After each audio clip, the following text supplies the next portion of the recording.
Hello. So today I thought I would do a quick video on 5 milestones when you're healing and navigating betrayal. But then my list got to like 20 and then I got to 30 milestones and I kept thinking it was too long. So I had to kind of peel it back a little bit, and I'm going to peel it back to 3 milestones that I notice that people experience when they're healing from betrayal, but with the promise of hopefully more videos, right? So I think that's what we'll do today. 3 milestones as you're trying to heal and navigate betrayal. Now, betrayal can be incredibly foggy and it can be really confusing, and you're most likely wondering, am I making progress? I don't even know. It feels so small. It feels so confusing. So today, I wanted to talk a little bit about that. So my name is Jeni. I'm a therapist and I'm a human being and I'm living life just like you, trying to figure stuff out. And I just want to give a disclaimer here, of course, because this is not therapy, nor is this advice. This is simply my opinion, Jeni G's opinion from Mesa, Arizona, about betrayal, about navigating that traumatic experience, and what healing may look like for someone. So I'm going to name out these milestones. Just because maybe it's not on your path doesn't mean you haven't done it or reached there. I think often there are milestones that people don't need to pass through. So these are just 3 examples. And as always, please, take what feels right to you and kind of go with it and see what you think as you explore, and let go of the stupid things I say that don't make any sense, because that happens too. So let's get to it. First milestone, probably one of my favorite moments in therapy. I love it when a client comes in, sits down, has this reflective moment, and says, I think I'm done talking about them or her or he or whoever the other person is that has hurt them. And they say, I want to work on me. That's just like top tier therapy moment for me, because it takes a lot of work to get there. It takes overcoming hurdles, like feeling like I'm selfish, or maybe you've been conditioned to believe that your value is in serving and giving and doing to others. So it takes a lot to get there. And when you get there, I love this place because it creates internal stability. It creates a sense of power. You're able to do things finally within your control and make a difference for yourself as you move through this process. So I love this. I love this so much. I always feel like when a client comes in and kind of has that experience of that shift of lens, I just want to throw a party. I think I need to get those little poppers that have like confetti every time. Boom! Yes! I love it because it means we can really dive in to some of the deeper work.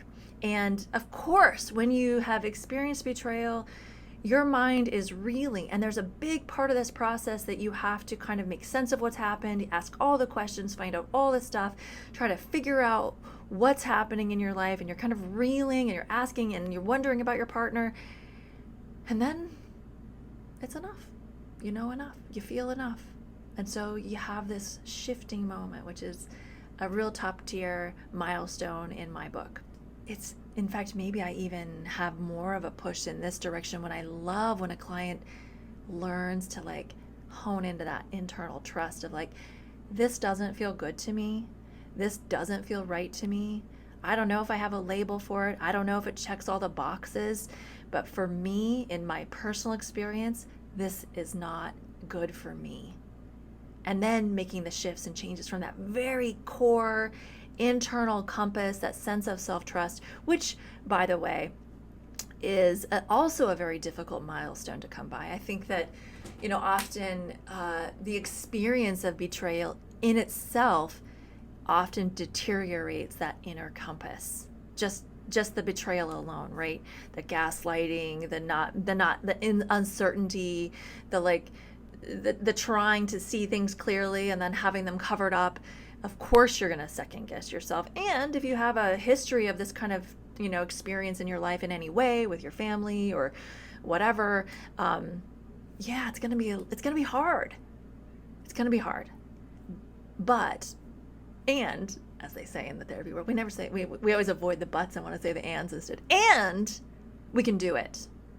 And You can learn how to trust yourself and find that balance between the logic and the intuition. One thing I think about a lot is I approach from a biological, organic lens first, usually when I'm working with people. And I do this because no matter what we may believe about life and our spirituality or our, whatever that is for you, we are also an incredibly physical, biological creature. And there are forces inside of us, chemicals and electricity and like a system that's built for feeling. And I'm talking about our nervous system, but all of this, understanding how your physical being works and how to listen and to interpret that is a milestone. I think I said the last one was one of my favorite milestones. I think this milestone is like, to be witness and support someone as they discover that in themselves is just, I feel so much joy for that person.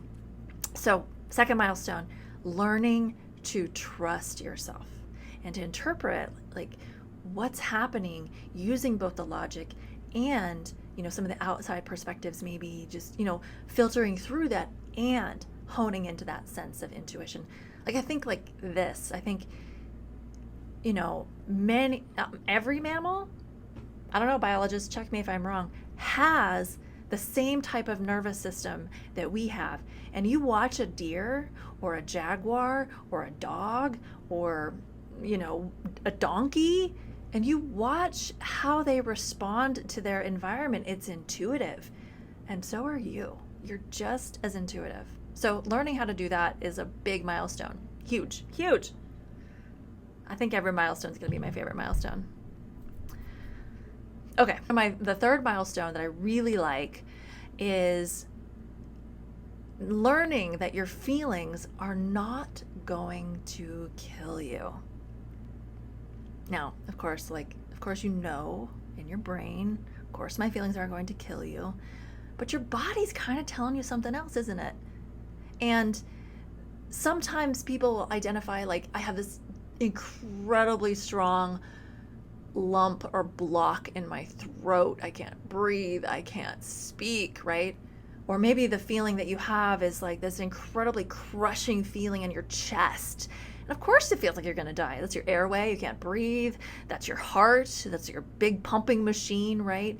Or maybe you feel it in a different way. Maybe your whole body feels numb and you just feel like nothing. I mean, that's another feeling, right? That's another interesting feeling. Or maybe you feel this like thing in your gut, like deep down. So the reason I love this milestone is like recognizing that our feelings aren't going to kill us is that there is a process and a way, and I love supporting people as they discover their own process for learning what their feelings are trying to say. And maybe not just on the surface, right? Because I'm mad or I'm pissed off or I'm hurt or I feel disgusted or I feel alone or whatever. But finding the feeling underneath and following it to a place where it can land and that it really clicks in. And the cool thing about this is I think it's so recognizable. You might feel like I don't know that feeling when I'm talking about it, but I might guarantee, could I guarantee? I might guarantee that when you follow that feeling to that kind of space that's telling you what it is a, I don't even know the word.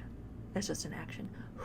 It's like a feeling of like, I'm at ease, I feel good, I feel solid, I feel stable, I know what's up, I know what my body needs, I know now what my next step is, what I need to do. So that's why I love this one. It's incredible, especially when you're navigating this kind of trauma, this kind of experience. But it's a great thing to learn for every kind of mental health stage, I think.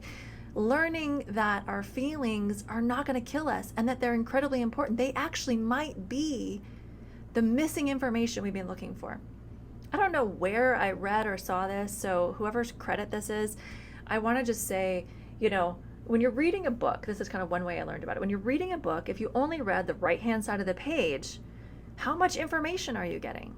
It's discombobulated. You can kind of maybe make sense of the story, but you can't put it all together, right? So being able to interpret and know and understand what your feelings mean for you is the other half of the page. So you're reading the left page and the right page. You can get all of the information and make sense of it. So when we discover that our feelings are not going to kill us, that's an epic milestone.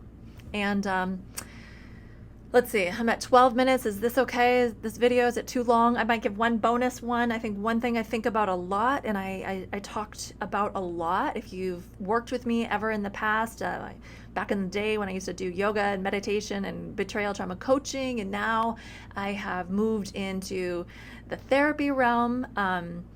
One thing that I find incredibly valuable and a great milestone to kind of put yourself in a position of like stability, which is one of my first real kind of therapeutic goals usually with people.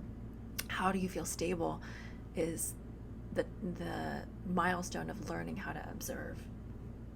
Learning how to observe what's happening inside you, outside of you, what's happening with your partner or your people or whatever the situation is, or learning to observe what's happening inside of your body.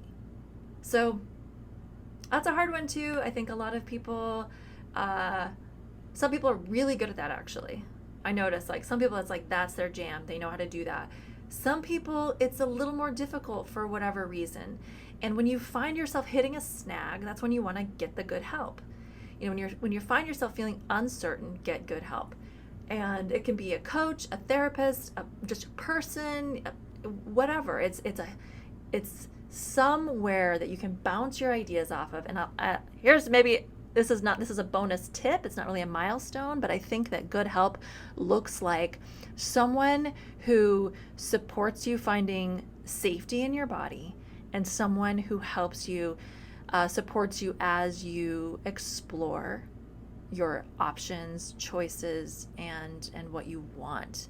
So without judgment, of course. So that's it.